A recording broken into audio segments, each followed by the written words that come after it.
Bezrat Hashem, Parashat Emor.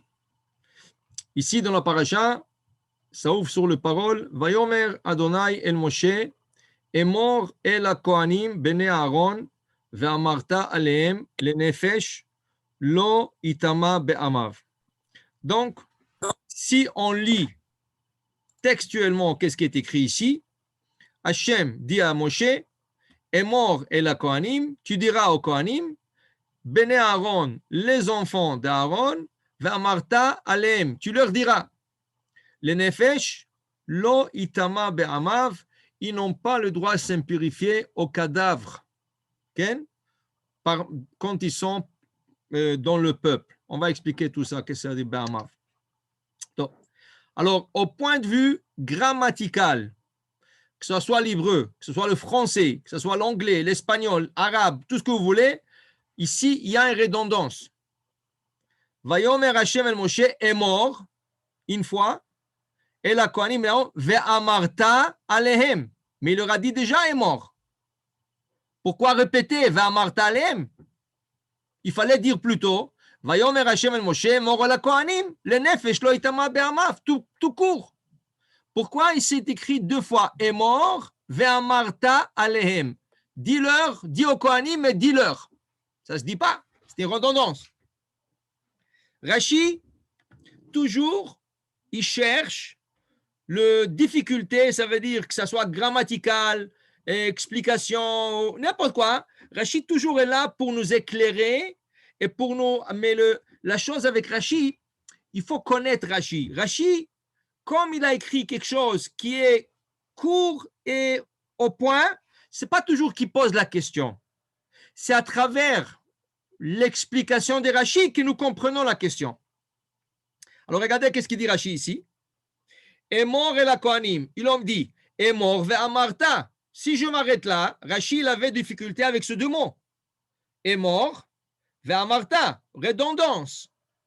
Réponse, lehazhir gedolim al aketanim. Que le grand, que les adultes fassent attention aux mineurs, ktanim, aux mineurs. Rashi ne le dit pas de lui-même, ce n'est pas qu'il a inventé ce commentaire. Rashi nous donne tout de suite la source à l'ouverture. Yevamot Pehe, à la page 85, Masechet Yevamot, la Gemara de Yevamot, c'est la question de la Gemara, c'est la réponse de la Gemara, que ce double langage est là pour dire Emor Gedolim, pour le grand, pour les adultes, Kohen, Amarta Alehem, veut dire aux mineurs. Alors, on explique. Une des lois qu'on va apprendre ici dans la paracha, c'est les lois de pureté et impureté. Que le Kohanim doit faire très attention de ne pas s'impurifier. Okay? Un Kohen doit faire très attention de ne pas s'impurifier. Très bon. Alors, maintenant, on sait que les lois de la Torah, 613 mitzvot, s'appliquent plutôt à ceux qui sont ou ceux qui ont l'obligation. Qui a l'obligation? Les adultes, 13 ans et plus. Celui qui a moins que 13 ans, il n'a pas d'obligation. Donc, celui qui par exemple, un mineur n'a pas l'obligation de mettre le téphilim. Okay? Mais on essaye d'éduquer les enfants. Et on leur éduque de la même manière que nous pratiquons, comme ça que quand eux, ils vont grandir, ils vont déjà être habitués. C'est un peu genre, vous savez qu'il y a des enfants de bar mitzvah. Donc, ils ne mettent pas le téphilim, c'est normal. Il apprend pendant 1 an, mais il apprend comme un robot. Il arrive le jour de bar mitzvah, il vient avec son beau costume, il est là, et qu'est-ce qu'on lui dit? Ok, alors, on lève la manche comme ça, et il tend la main comme ça, il garde la main comme ça en l'air, le pauvre, pendant une demi-heure, que les gens lui mettent les téphilim. Pourquoi il a besoin de ça? Si son père l'aurait pris, il l'aurait éduqué, le jour de la bar mitzvah, il n'a pas besoin que les gens... Bon, c'est bon pour le photo, je ne dis pas. Pour le photo, c'est excellent, c'est très beau, c'est des beaux souvenirs, chacun a fait un tour. Mais lui, il peut le faire tout seul, il n'a pas besoin de tout ça. Qui prend la photo avec tout le monde, que tout le monde vient après, font un fil et tout le monde prend la photo. On n'a pas besoin. Et le pauvre, il ne sait même pas qu'est-ce qui se passe avec lui. On lui tourne autour de la main, 10 fois, on enlève 3, on en met 3. Hein. Bon, on éduque, on essaie d'éduquer, mais le petit ne comprend rien, qu'est-ce qui se passe. Il ne comprend rien. Nous, quand on fait pratiquer un petit, c'est pour qu'il, quand il grandit, il va être déjà habitué. Alors, quand il est petit, qu'est-ce que je lui fais faire? Je lui dis chaque fois qu'on s'assoit à table, fais Netilat Yadayim, fais un moti, fais Birkat Hamazon, s'il sait lire, Shabbat. On pratique avec le petit. Ça, c'est pour le loi qui nous applique à nous. Mais les Kohanim, ils ont deux lois de plus. Comme disait le Chafetz Chaim. Le Chafetz Chaim disait, si on prend la Torah, le 613 mitzvot Torah, et ça, elle ne s'applique pas à tous, le 613 mitzvot ne s'applique pas à tout le monde. Par exemple, quand on va parler de l'année sabbatique, qu'il faut reposer la terre, mais où ça s'applique ça? En Israël? Ça veut dire que celui qui a un terrain, un champ de blé en dehors d'Israël, ça lui applique pas. Toutes les lois de Maaser, de donner le coin du champ aux pauvres, tout ça, ça ne s'applique pas qu'en Israël. Alors, il y a déjà beaucoup de lois de la terre qui s'appliquent qu'en Israël. Okay? En plus de ça, l'année sabbatique, ce qu'en Israël, ce n'est pas en dehors d'Israël. Alors, il y a beaucoup de mitzvot comme ça qui ne sont pas applicables pour tout le monde. Alors, dit le Chafetz Chaim, il y a un grand groupe de mitzvot qui appartient au Kohen. Mais ce n'est pas tout le monde qui sont Kohen. Et dans notre paracha, on va en parler de quelques mitzvot. Mais ce n'est pas tout le monde. Mais c'est sûr que quand la Torah en parle, elle s'adresse à ce groupe spécifique, mais il y a de l'enseignement pour ceux qui ne sont pas dans le groupe. Et on va voir bientôt quel est cet enseignement. Alors, on va voir ici. La Torah dit, le nefesh lo itama be'amav. Premier enseignement au Kohanim, il doit faire très attention de ne pas s'impurifier au cadavre humain. Le cadavre humain, c'est quelque chose qui est impur, malheureusement. Okay? L'Or HaChaim HaKadosh, Rabbi Chaim Ben Attar, nous explique pourquoi un cadavre humain est impur. Il dit parce que les forces de mal et les forces de l'impureté ne peuvent pas s'approcher d'un corps humain tant que la personne est vivante, tant qu'il y a une neshama. Ça veut dire que cette maison, il dit comme ça, la maison est occupée. La maison, c'est le corps. Il est occupé par une neshama qui habite ce corps. Une fois que la neshama quitte et le corps reste vide, qu'est-ce qui arrive? Il y a de ce qu'on appelle de homeless, de gens de l'extérieur qui n'ont pas de maison, qui rentrent habiter dans ce corps, dans cette maison. Okay? D'ailleurs, il y a des pays où il y a la loi, je crois que c'est en Californie, dans des pays comme ça, si un homeless, il rentre dans une maison, tu ne peux pas lui jeter. Tu ne peux pas lui sortir dehors. Une fois qu'il a occupé la maison, il a tout le droit d'y rester. Ça ne veut pas dire que c'est sa maison, parce que dans la ville, la maison n'est pas écrite sur son nom, mais tu ne peux pas lui jeter, tu ne peux pas lui mettre dans la rue.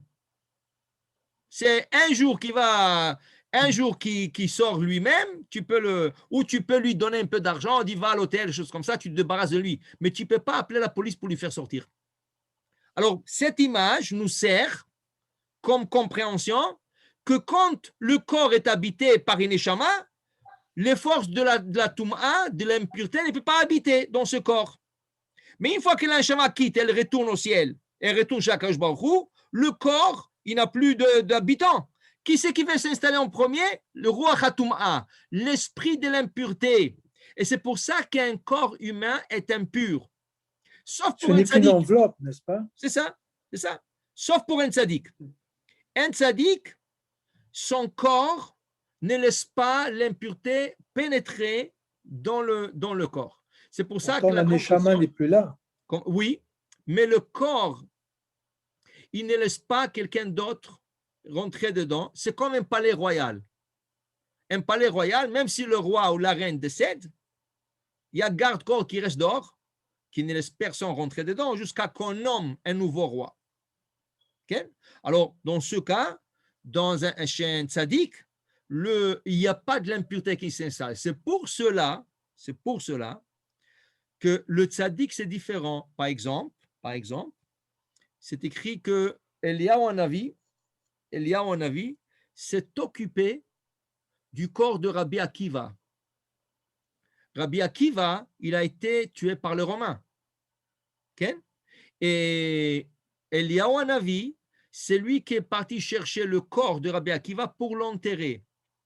Alors, il y avait un des élèves qui l'a vu, il a posé la question à Eliyahu Hanavi. Mais vous êtes Eliyahu Hanavi? Il dit oui. Mais une seconde. Mais Eliyahu Hanavi, il est quoi? Il est Cohen? C'est vrai ou pas? Qui est Eliyahu Hanavi? Eliyahu Hanavi, c'est Pinchas. Pinchas, Ben Elazar, Ben Aaron à Cohen. Et qu'est-ce qui est arrivé avec Pinchas, Ben Elazar, Ben Aaron à Cohen? Il a tué Zimri Ben Salou, et Akadosh Baruch Hu lui a donné une vie éternelle. Alors de Pinchas, il est devenu Eliyahu Hanavi.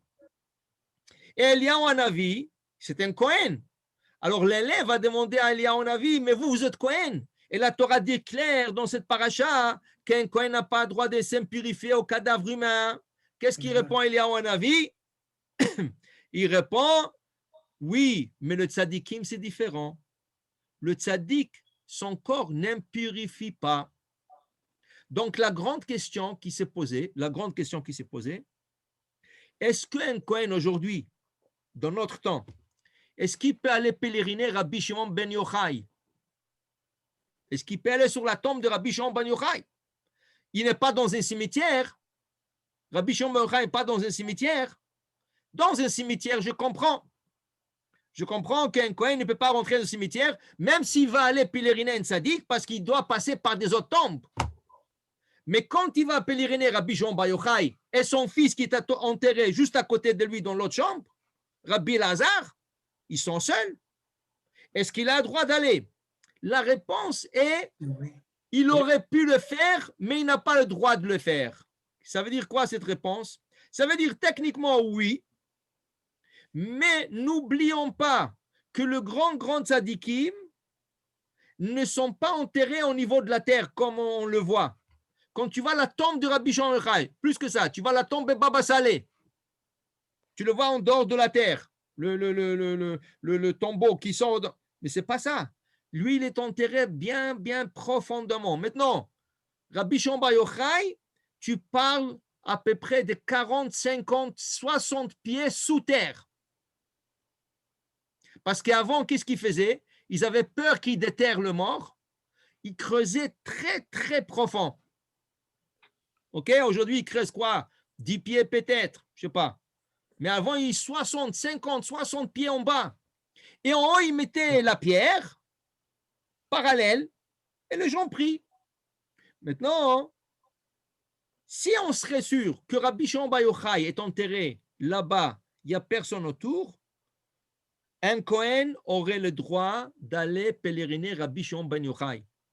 Le problème est qu'il y avait un de Rothschild, la famille Rothschild, qui a payé un tracteur,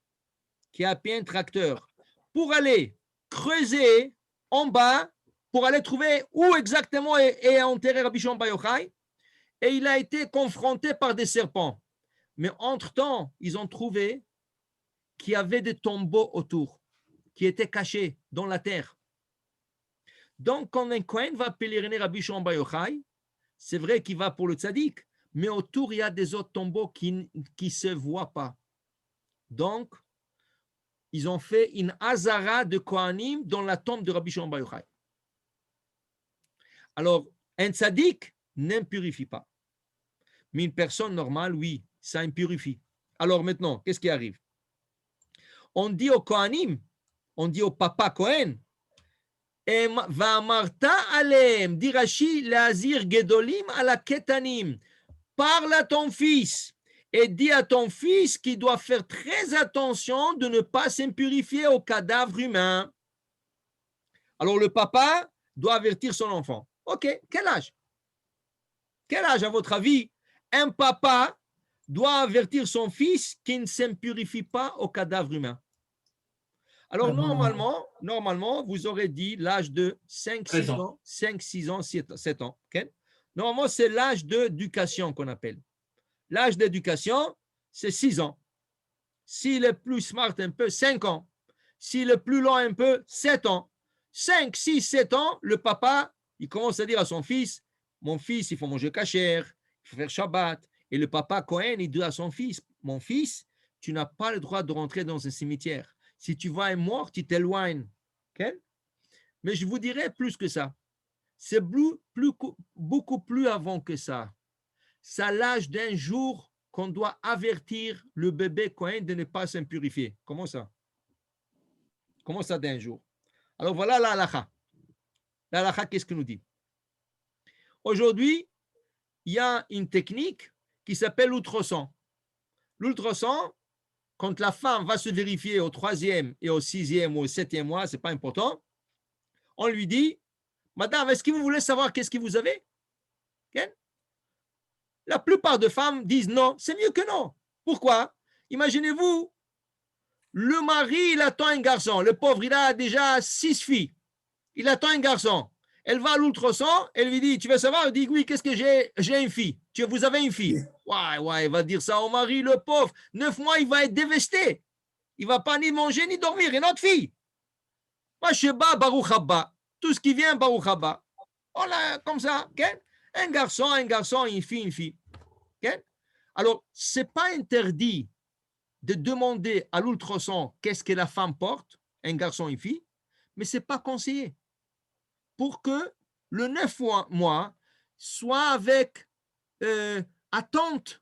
Ah, ça va être un garçon, ça va être une fille, on ne sait pas. Hein? L'attente d'un enfant. C'est ça, comme ça, c'est mieux. C'est mieux. Maintenant, une femme Cohen, c'est différent.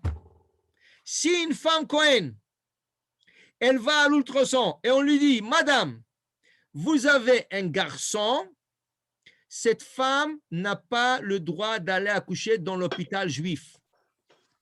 Elle doit aller accoucher dans un hôpital que la majorité des hospitalisés sont goy. Et j'explique. Un Cohen adulte n'a pas le droit d'aller faire une prise de sang à l'hôpital. Un Cohen adulte n'a pas le droit de faire bikur cholim, visiter un malade à l'hôpital. Un Cohen adulte n'a pas le droit d'aller visiter sa femme qui a accouché à l'hôpital. Il doit attendre qu'elle revienne à la maison. Pourquoi? L'hôpital est un endroit où chaque jour, malheureusement, il y a des morts.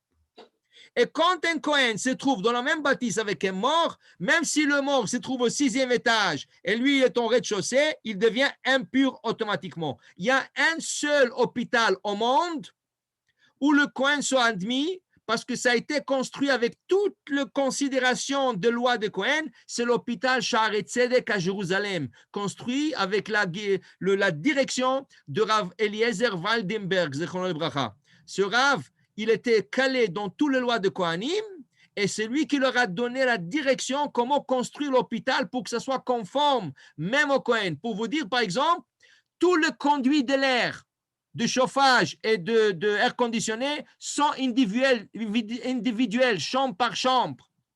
Tu ne peux pas avoir de conduits communs parce que si c'est des conduits communs, s'il y a un mort sur l'étage, toutes les chambres deviennent impures par le conduit, l'impureté qui passe par le conduit.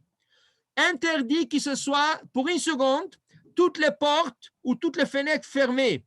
Parce qu'une seconde-là, il impurifie le Kohen. Donc, ils ont fait un système que toujours, chaque 2-3 secondes, il y a une porte qui s'ouvre automatiquement d'un côté de l'hôpital, de l'arrière, de l'avant. Alors, jamais il y a l'hôpital qui est fermé complètement, même pas pour une seconde. Et il y a encore, il y a beaucoup de lois qui ont été prises en considération. Je vous dis, c'est le seul hôpital que, espérons que le Kohen n'a pas besoin d'y aller, mais pour vous dire, c'est le seul qu'ils ont pris en considération les lois de Kohen. Donc, si le Kohen est malade, quoi, tu vas me dire que tu ne peux pas le rentrer à l'hôpital? Non. Quand quelqu'un est malade, on sait qu'on peut même profaner Haz Veshalom le Shabbat pour le sauver. D'accord? Vachai baem. La Torah est faite pour la vie, pas pour la mort. Donc, si quelqu'un est en danger, si ça prend de profaner le Shabbat, Si c'est un Cohen, ça le prend de le mettre à l'hôpital, tu le fais. Mais a priori, qu'un Cohen rentre pour faire une prise de sang, on lui dit non, tu vas dans un laboratoire privé pour le faire, parce que tu n'as pas le droit de rentrer à l'hôpital. Tu veux faire Bikur Cholim, tu veux visiter un malade, ton ami qui est malade, tu vas l'appeler au téléphone, tu vas lui demander comment ça va, comment tu as besoin de quelque chose, mais tu ne vas pas aller physiquement sur place pour aller le visiter pour ne pas t'impurifier. Donc, une femme qui a un bébé, qui porte un bébé, et elle a demandé à l'ultrason que veut savoir qu'est-ce qu'elle porte comme bébé, et on lui a dit, madame, vous avez un garçon, l'éducation de ce garçon commence dans cette paracha, dans ce verset, ce bébé n'a pas le droit de naître dans un hôpital juif, où la majorité des hospitalisés sont juifs. Pourquoi? Dès qu'il naît, il devient impur. Et on n'a pas le droit. On doit l'avertir. Donc, qu'est-ce qu'on dit à sa mère? Maintenant que tu sais que tu as un garçon et c'est un Cohen, tu vas aller dans un hôpital où la majorité des personnes sont goy et tu vas accoucher là-bas. Et c'est ça qu'ils font ici à Montréal. Elles vont dans Sacré-Cœur, elles vont de Victoria, ils vont de deux autres hôpitaux, pas à l'hôpital juif. Mais non, ça c'est si elles le savent. Si elle ne le sait pas, elle n'a pas demandé, elle ne sait pas. Donc la chance est 50% pour 50. D'accord? Maintenant, qu'est-ce qu'on va dire? Cette femme dit, mais peut-être j'ai une fille. La fille n'a pas ce problème. Le problème se présente que pour un garçon Cohen, pas pour une fille Cohen. Donc, on dit à la femme, puisque c'est 50%, 50%, 50% de chance fille, 50% de chance garçon, on lui permet d'aller dans cet hôpital juif. Quand elle va accoucher, et Baruch Hashem, Mazal Tov, c'est un garçon, Mazal Tov, qu'est-ce qu'on va lui dire? Tu dois quitter l'hôpital parce que c'est un garçon? Non, c'est déjà dangereux. Alors on la laisse là-bas. Mais il y en a qui sont pieuses, et elles te disent, en cas où c'est un garçon, je ne vais pas prendre la chance. Elle va directement dans un hôpital qui est déjà majorité de Goïm pour ne pas accoucher un garçon. Alors regardez, l'éducation du Cohen commence à quel âge? 0. Premier jour de naissance de ventre de sa mère. Les nefesh, comme la Torah dit ici, les nefesh, lo itama be'amav. Il n'a pas le droit de se purifier dans son peuple. Vous allez voir bientôt qu'est-ce que c'est be'amav. Mais il n'a pas le droit de se purifier. Et cette mesure de strictesse, c'est quelque chose qui se trouve chez le Kohanim, mais pas chez le Ham Israël, le reste. On n'a pas trouvé une halakha comme ça chez Israël. On ne dit pas, je ne sais pas, il n'y a pas une loi qu'on trouve chez Israélites. Cette loi s'applique que aux Kohanim. C'est quelque chose qui est pour eux. Okay? Alors, pour vous dire à combien d'attention il faut qu'il fasse le Kohanim. Mais okay? Il y a des autres choses qui s'appliquent au Kohen. Par exemple, un Cohen ne peut pas être docteur. Il n'a pas le droit d'être docteur. S'il est docteur, il doit être à l'hôpital. S'il est à l'hôpital, il y a des morts. Et des fois, lui, il se trouve juste à côté du mort. Il n'a pas le droit de pratiquer la médecine. Okay? Ah, vous allez me dire, moi je connais un docteur Cohen. Oui, tu connais. Mais ça ne veut pas dire qu'il a fait quelque chose qui est bien. Il n'a pas demandé la question. S'il aurait demandé la question, on lui aurait dit, Mechila, va te choisir un autre métier, soit avocat, soit rabbin, soit avraire, soit n'importe quoi. Mais tu n'as pas le droit d'être médecin. Okay? C'est maintenant, à part ça, quelqu'un m'a dit ce soir que certaines écoles de médecine te font pratiquer pendant 1 an sur des cadavres humains. Vous savez que même un Israélite n'a pas le droit de pratiquer sur un cadavre humain. Alors, je lui dis ça. Alors, il me dit, non, mais c'est des goy. C'est des cadavres goy. Sachez que même un goy, on n'a pas le droit de dissecter. Même un goy, c'est interdit de le dissecter. Okay? Le corps humain, que ce soit juif, que ce soit goy, surtout juif, on n'a pas le droit de faire l'autopsie. Mais même le goïm qui ont le droit de faire l'autopsie nous n'avons pas le droit d'y participer parce que le corps appartient à Hachem. Le corps t'a été prêté pour que ton neshama puisse vivre dans ce monde, tu as besoin d'un corps. Donc, Dieu a créé un corps pour que tu le prêtes jusqu'à 120 ans. À 120 ans, tu es obligé de rendre ce corps à Kadosh Baruch Hu. Et là, vous comprenez pourquoi il est interdit de faire un tatouage. C'est comme si tu as loué une maison et tu commences à peinturer sur le mur.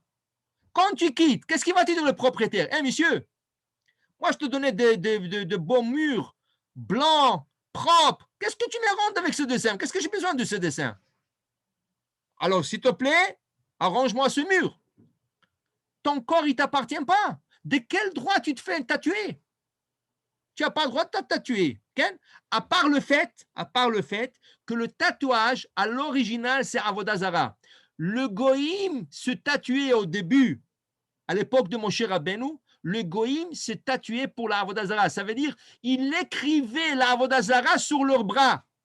Ça veut dire que comme il y avait plusieurs idoles, chacun écrivait le nom de son idole sur son bras pour qu'on sache à quelle Avodah Zarah il appartient. Donc la Torah ne voulait pas qu'on fait partie de ça. Alors la Torah nous a interdit de se tatouer. Après, c'est devenu des dessins, après, c'est devenu de toutes sortes de choses, mais de base. Mais encore, une autre raison pour interdire le tatouage, ton corps ne t'appartient pas, il est loué. C'est comme des maisons que vous louez pour 99 ans. Okay? Le corps, il est loué pour 120 ans. Après 120 ans, tu le rends à Hachem. Maintenant, comment...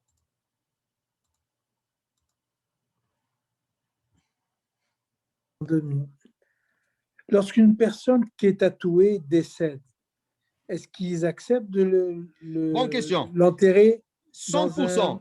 Une personne qui s'est tatouée, pour une raison ou pour une autre, je ne sais pas pourquoi, chez les Marocains, ils disent qu'on n'a pas le droit de l'enterrer dans un cimetière juif. Complètement faux.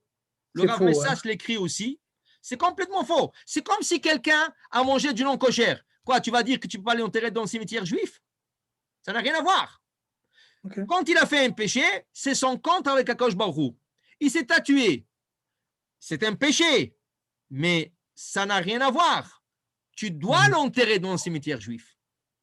Okay? Oui, parce que c'était galvaudé comme ça. Oui, c'était comme ça, une idée comme ça que les gens avaient, je ne sais pas pourquoi, oui, d'où est-ce que l'on sortit, mais c'est complètement faux.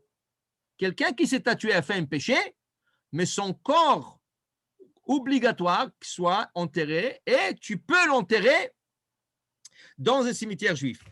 L'autre chose, pourquoi il est interdit pour un homme se mettre des boucles d'oreilles ou de aujourd'hui c'est boucles de nez, boucles de ça, boucles de... D'abord, c'est chukot à goïm, c'est les lois de goïm qui font ça. Deuxième chose, pourquoi tu fais un trou dans l'oreille? L'oreille ne t'appartient pas. L'oreille t'a été donnée par Hachem pour écouter d'Ivrei Torah, pour participer à la Torah, pour écouter la prière. Pourquoi tu mets des boucles d'oreilles? Qui c'est qui t'a dit de mettre des boucles d'oreilles? Tu n'as pas le droit. C'est un signe d'esclavage. Aussi, il y a plusieurs. Mais pour vous dire, le corps appartient pas à la personne. Le corps appartient à Hachem. Donc, que ce soit un goy, que ce soit un juif, à qui appartient le corps? Hachem. Alors même un goy, tu n'as pas le droit de le dissecter. Il y a les femmes qui percent et pour les femmes. Oui. Alors, comme on a dit Marcel, dans Pirkei de Rabbi Eliezer, il dit, à qui on perce, dans la Torah, il y a un passage qu'on perçait l'oreille. À qui? À un esclave. Un esclave qu'on voulait libérer, à la fin de 6 ans qu'il a servi, quand on veut le libérer, qu'est-ce qu'on fait? On lui perce l'oreille. Dit le Pirkei Rabbi Eliezer, la femme qui est soumise à son mari, c'est pour ça qu'elle porte le boucle d'oreille, pour dire que c'est un signe de soumission à son mari. Elle est là pour l'aider, pour Torah, pour mitzvot, pour Masim Tovim. Alors c'est une signe de soumission. Rabbi, c'est la situation. Si les femmes viennent à savoir ça, ça va. Ça va aller mal. La femme, elle est là pour aider son mari, non? Qu'est-ce qu'on a dit de mal? On n'a pas dit de mal. La femme, elle est là pour aider son mari. Rabbi. Le mot soumis, Rabbi, c'est ça qui nous Ok, fait alors quel bel mot on peut utiliser qui ne va pas offusquer les femmes? C'est une soumission. Et toi, tu es soumis à Kadosh Baruch Hu, ça offense quelqu'un?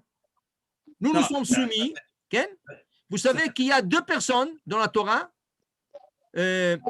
pardon, 3 personnes. Il y a 3 personnes dans la Torah qui ont eu le titre d'esclave, Eved.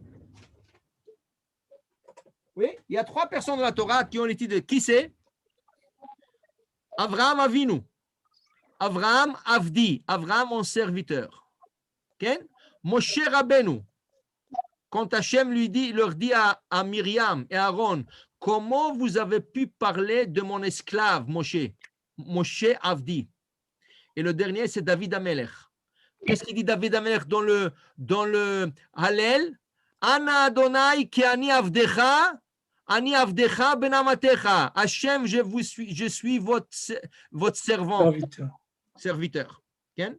Alors, pour vous dire, d'être l'esclave d'Hachem, c'est un grand titre et c'est que 3 personnes dans la Torah qui l'ont mérité. Alors, quand on dit la femme, ce n'est pas une servante, Shalom, mais elle est soumise à son mari. Elle est là pour aider à son mari à arriver au Olam Haba. C'est ça le travail d'une femme. Le travail d'une femme, c'est de voir comment son mari peut arriver le but d'arriver au Olam Haba. Et automatiquement, tout ce que le mari fait, elle reçoit 50% et plus. Alors, ce n'est pas quelque chose de mauvais de dire que la femme est là pour mettre un bouc d'oreille pour se soumettre à son mari. Soumettre, ça ne veut pas dire être sa servante, va me chercher ça, va me faire ça. Ça ne veut pas dire ça. Ça veut dire lui aider à arriver au but d'arriver au Olam Haba. Okay? Donc, mais pour Là, vous dire... une question, s'il vous plaît. Oui. Je reviens sur le tamé qu'on n'a pas le droit de toucher après son décès. Oui. Comment la médecine, aurait pu dévoiler ou trouver, disons, des remèdes aujourd'hui à des maladies graves, sans avoir eu nécessairement, l'option vraiment de faire, de toucher un tamé ou un mort. Comment est-ce que la Torah explique ça? Je veux dire, comment est-ce que ça va venir tout seul? Est-ce que ces médecins et ces chirurgiens et tous ces professeurs-là, il faudrait bien, il a bien fallu qu'ils fassent des expériences pour pouvoir arriver à des solutions. Oui. Alors, première chose, vous savez que ils ont trouvé en Israël et en dehors d'Israël plusieurs fois, la majorité du temps, les autopsies, il y a beaucoup des organes qui sont volés et vendus. En Israël, ils ont trouvé des gens qui avaient des seaux à la maison avec des organes, des mains, des pieds, des yeux, de tout ce que vous voulez. OK? Ça, c'est un. C'est pas fait, c'est pas ça. La chose est, tout d'abord, la médecine commence sur quoi? Pas sur les humains, sur les animaux. Toutes les choses. Sur des souris, sur des singes, sur des choses. Après. Alors, ma question est la suivante.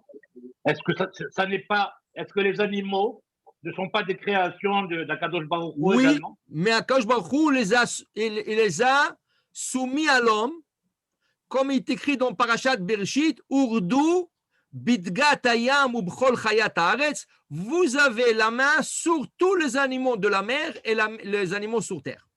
Donc, les animaux ont été créés pour cette cause. Alors, l'animal n'a pas neshama. L'animal a la partie nefesh seulement. L'animal ne va pas au Olam Haba. L'animal ne donne pas un compte rendu de ses péchés.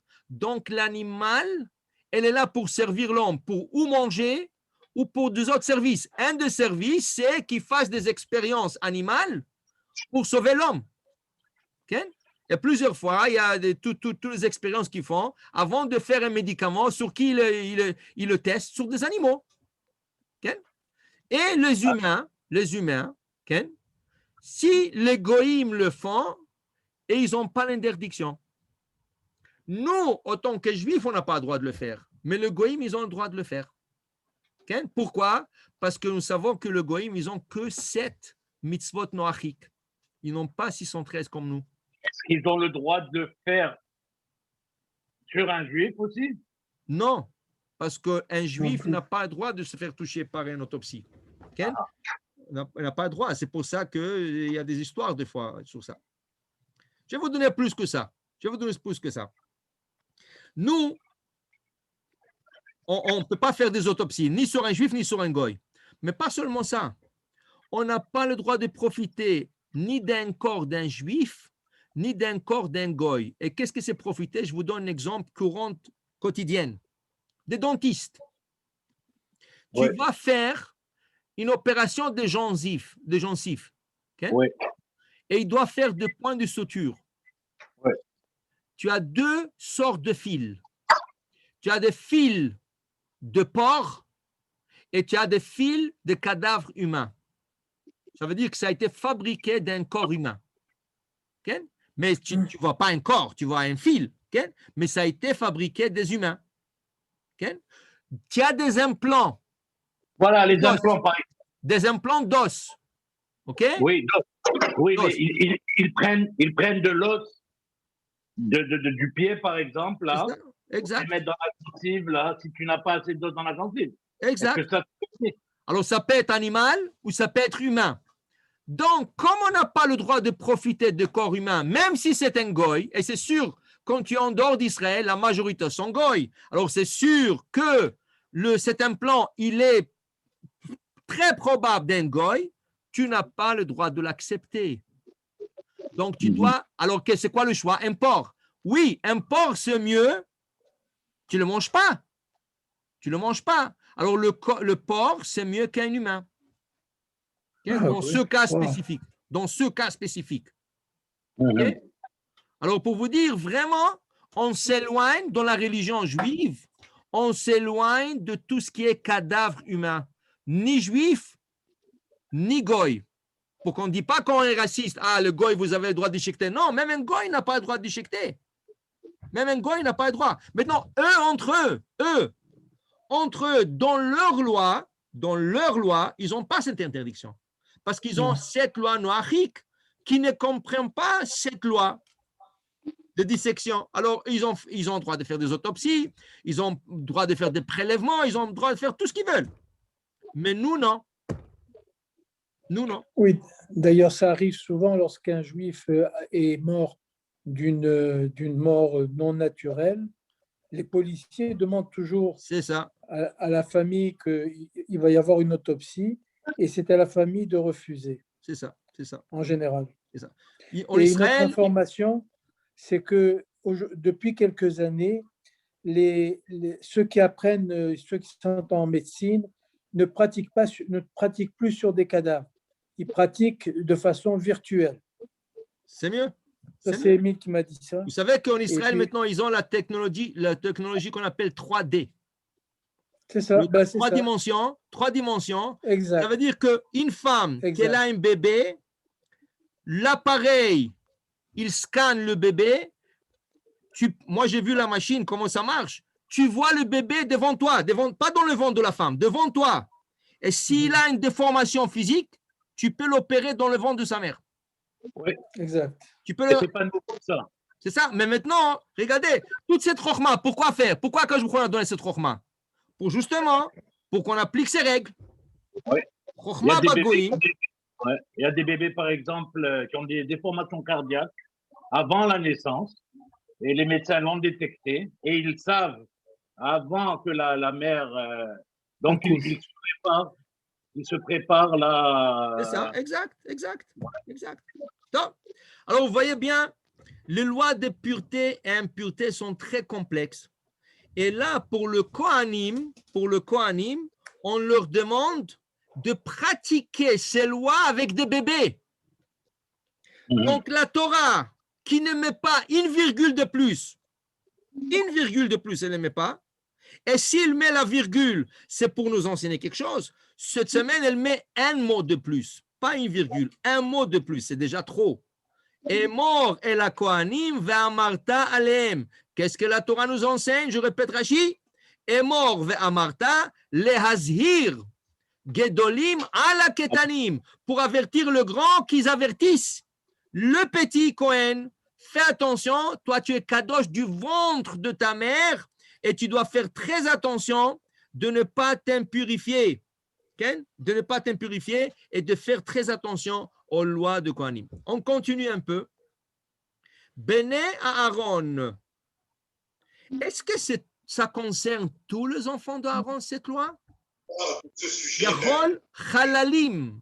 Dans le groupe de Kohen, il y a un groupe qui s'appelle Halal. Qu'est-ce que c'est Halal? Pas qu'ils ont été abattus Halal, Hazve Shalom. Halal, ça veut dire un Kohen qui est marié à une fille divorcée. Donc, la fille divorcée, elle lui donne quoi? Elle lui donne un halal. L'enfant qui naît de cette relation, il n'est plus Kohen, il a perdu son statut. Peut-être il porte le nom du Kohen, mais il n'est plus Kohen, il a perdu son statut. Il ne peut pas monter à la Torah, il ne peut pas faire Birkat Kohanim, il ne peut pas faire Pidyon Aben. Tout ce qui applique au Kohen n'applique pas à cet enfant. La Torah te dit, Béné Aaron, le loi d'impureté s'applique au Kohanim. Yachol Khalalim, est-ce que le groupe de Halal Kohen aussi? Non. Talmud Lomar, Ha-Kohanim. Seul le Kohanim pratiqueront le loi de pureté et impureté, mais pas le Halal. Le Halal, il peut aller au cimetière. Il peut s'impurifier, il peut être médecin, il peut tout faire. Il n'est plus Kohen, il a perdu son statut. Continuons. Béné à Aaron. Pourquoi on dit Béné Aaron? Est-ce qu'il n'aurait pas suffi de dire ici, est-ce qu'on ne sait pas que les Kohanim sont les enfants d'Aaron? Pourquoi 2 mots de plus? Pourquoi ce 2 mots de plus? Kohanim, automatiquement, c'est les enfants d'Aaron. Pour t'enseigner, Af, Baale, Moumin, Bemashma. Il y a une autre sous-catégorie dans le Kohanim. Baale, Moumim, le défaut physique. Un Kohen avec un défaut physique ne peut pas servir dans le temple. Ce n'est pas quelqu'un qui peut abattre. Ce n'est pas quelqu'un qui peut asperger le sang. Ce n'est pas quelqu'un qui peut préparer les pâtes. Donc, j'aurais pensé que puisqu'il ne peut pas servir dans le temple, pour lui, n'applique pas les lois de pureté et impureté. Non, juste le contraire. Af, Baale Moumim. C'est pour ça qu'on a ajouté Emor la Kohanim, c'est le Kohanim complète, Béné Aaron, tout celui qui rentre dans la catégorie de Béné Aaron, ça veut dire même s'il a un défaut physique, il est quand même Ben Aaron, il est le fils d'Aaron, et il n'est pas en défaut vers son groupe parce qu'il n'est pas halal, il est complètement cachère, seulement il a un défaut physique, il ne peut pas servir au temple, mais les lois de pureté et impureté lui appliquent. Il lui applique à lui. C'est pour ça que le 2 mots en plus, Béné Aaron. Alors déjà, on a Emor ve'amarta, qui est en plus. On a Kohanim, Béné Aaron, qui est en plus. Okay? Et Lo itama be'amav. Le Kohen n'a pas le droit de se purifier. Be'amav. Moi, c'est be'amav. Si je traduis, be'amav, ça veut dire dans son peuple. Moi, c'est dans son peuple. Moi, c'est dans son peuple. Dit Rashi. Be'od shehamet betoch amav. Tant que le mort, il est dans son peuple, le Kohen n'a pas le droit de s'impurifier. Yatsa, à l'exception de met mitzvah.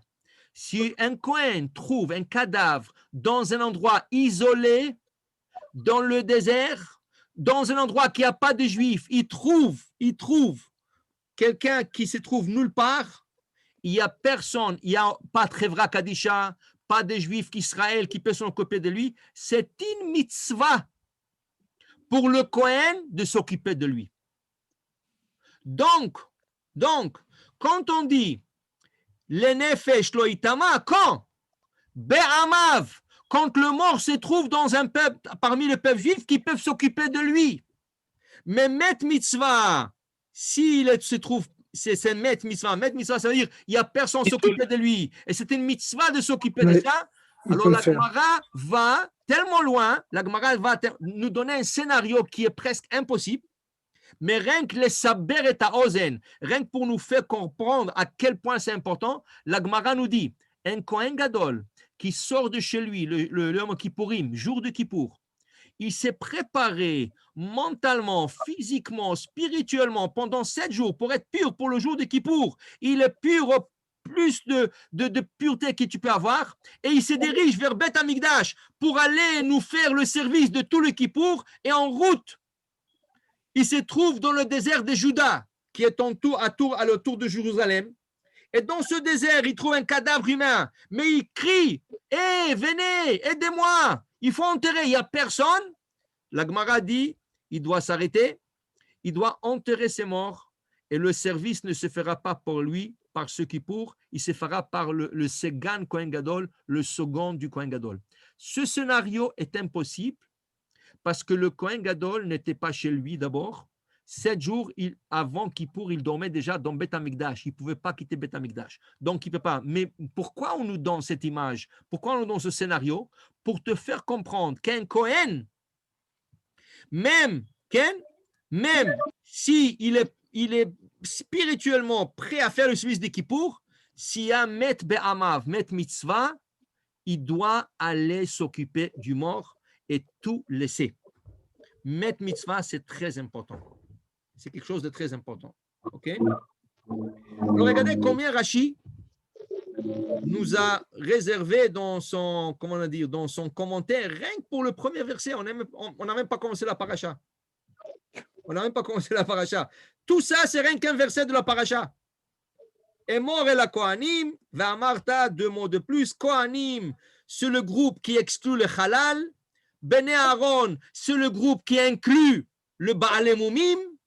Les Nefel, Be'amav, quand ça se trouve dans un milieu où il y a des Juifs qui peuvent s'occuper du cadavre, sinon le Kohen doit s'occuper de tout ça. On va avancer encore un verset. Vela achoto abetula, asher lo haïta leish la itama. Le Kohen, il a une sœur, mais cette sœur-là, elle est vierge. Ça veut dire quoi? Et s'est jamais mariée. Le Kohen doit s'occuper d'elle pour son enterrement. Donc, il peut aller dans un cimetière pour l'enterrer à elle. Okay? Le Kohen ne rentrera pas dans le cimetière, mais s'il s'agit de sa sœur qui n'est pas mariée, pourquoi on dit qu'il n'est pas mariée?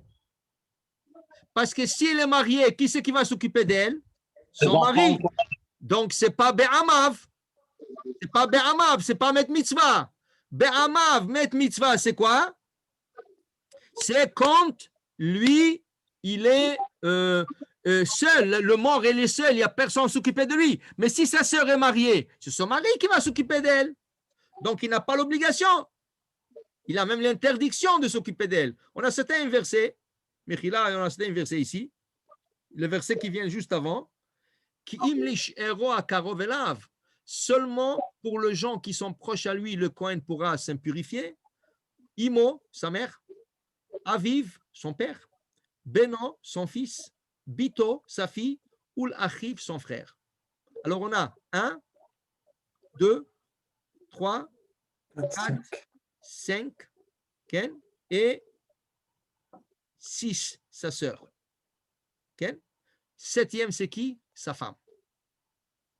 Donc, pour ces 7 personnes que la Torah explicite, mère, père, fils, fille, frère, sœur non mariée et sa femme, le Kohen peut assister à l'enterrement.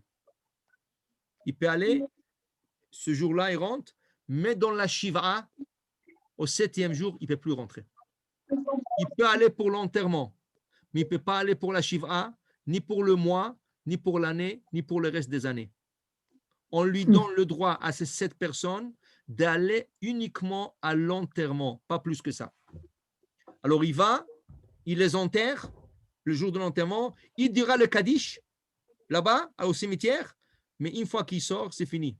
Alors la Shiva, il dira le Kaddish en dehors du cimetière. C'est pour ça qu'ils essayent de donner aux Kohanim les allées, les enterrer dans les allées. Comme ça, le Kohen n'a pas à rentrer. Et des fois, de l'extérieur, déjà, il peut voir la tombe. Okay? S'il est enterré un peu plus intérieur, il va essayer de rester dans l'allée, okay? Pour ne pas rentrer, okay? Pour ne pas rentrer à l'intérieur. Okay? Maintenant,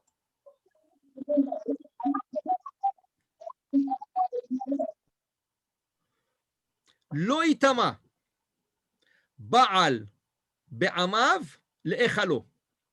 Okay? Mais c'est Baal, le mari. Le mari ne peut pas se purifier pour sa femme. Qui les echalo, milachon chulin. Alors, Rashi va nous expliquer le sens de ce verset. Loïtama, le Kohen ne peut pas aller enterrer Ishto psula. Shiu mechulal ba beoda imo. Donc, il y a une loi. Le Kohen, il s'est marié avec une divorcée. Il n'a pas droit. Le Kohen, il s'est marié avec une halala. Halala, ça veut dire que c'est une fille qui est venue d'une relation d'un Kohen avec une divorcée. Cette fille-là, le Kohen ne peut pas épouser. Si le Kohen, il a épousé une de ces deux femmes-là, ou une convertie, il n'a pas le droit. Le Kohen n'a pas le droit d'épouser une convertie. S'il a épousé ce type de femme, il devient halal. Le Kohen devient halal, mais il est différent du halal. En quoi il est différent du halal? Un Kohen qui est né d'une relation interdite reste halal à vie. Un Kohen qui est en défaut vers la religion, qu'il est marié avec une femme divorcée, il est halal, il est mechulal, il est profane, si vous voulez. Chulin, il est profane tant qu'il est avec elle. C'est ça qu'il dit Rashi. Beoda imo, tant qu'il est avec elle. Donc, tant qu'il est marié avec cette femme divorcée, il ne peut pas monter à la Torah Kohen. Tant qu'il est avec cette femme divorcée, il ne peut pas faire Birkat Kohanim. On ne lui laisse pas faire Birkat Kohanim. Tant qu'il est avec elle, Ken, il ne peut pas avoir tout le droit de Kohen, Pidyon Aben, faire Pidyon Aben. Il ne peut pas. OK? Mais, le jour qu'il va quitter cette femme, il va promettre au Rabbanim qu'il ne va plus la reprendre, cette femme, il retourne 100% à son statut. Donc, il peut monter Kohen, il peut faire Birkat Kohanim, il peut faire Pidyon Aben. OK, il était en défaut. Mais une fois qu'il a lâché cette femme, il retourne à son statut. Tandis que celui qui est né dans une relation interdite d'un Kohen avec une fille divorcée, c'est un statut à vie. C'est un halal à vie. OK? Alors il dit ici, Vechen shuto shel mikra, c'est ainsi le pshat du pasuk. Lo itama baal b'she'ero, un mari ne peut pas se purifier pour sa femme. Be'od shu betoch amav, she'en la kovrim, she'ena met mitzvah. OK? Ou be'eze she'er, quel type de femme je te parle? Amarti, be'oto shu lehechalo. C'est celle qui lui rend chulin, c'est celle qui lui rend profane de sa kehuna. C'est à elle qui ne peut pas s'impurifier. Ok? La femme Kohen n'a pas le statut du Kohen, qui veut dire la femme Kohen peut aller au cimetière. Ok? La femme Kohen n'a aucun statut de Kohen. C'est rien que le Kohen qui a ce statut. Mais la femme Kohen a la responsabilité de voir que son mari est en ordre, en règle. Qui veut dire, si elle est divorcée, il ne peut pas lui poser à lui. Okay? Il ne peut pas l'épouser. Okay? Des choses comme ça. Alors, pour vous dire, voilà, ça, c'est les règles, plus ou moins, de pureté et impureté qui s'appliquent au Kohanim. Attachez, on va s'arrêter. Oui. Ah, une question. Un Kohen qui n'est pas chômeur Shabbat, est-ce qu'il peut faire le service dans une synagogue? Service quoi? C'est quoi? Birkat Kohanim. Ah, Birkat Kohanim. Alors, là-dessus, il y a machloket. Il y en a qui disent oui, qui disent non. Mais la règle est la suivante. La règle est la suivante. On ne lui dit pas ni oui ni non.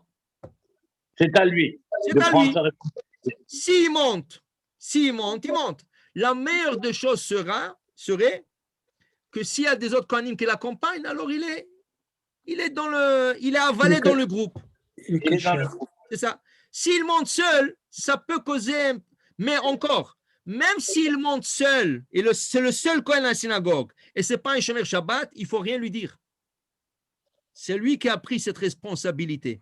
Et nous, on a par expérience, on a d'expérience, 2 Kohanim qui sont montés, ils étaient Mechalel Shabbat, on ne leur a rien dit. Un jour, ils ont demandé la question, on leur a dit, normalement, ils ont dit, ils ne sont pas Shomer Shabbat. Alors, on ne leur a pas dit, vous n'avez pas le droit. On leur a dit, normalement, vous n'avez pas le droit. Ils ont compris, ils ont retourné B'tshuva, ils ont commencé à Shomer Shabbat. Et monter à la Torah, ils ont le droit. Oui, toi, monter à la Torah, il n'y a pas de droit. Oui. Ouais. Donc, Hashem, après, demain, on continuera avec la paracha des autres lois intéressantes sur le Kohanim. Baruch Adonai Le'olam. Amen. Amen.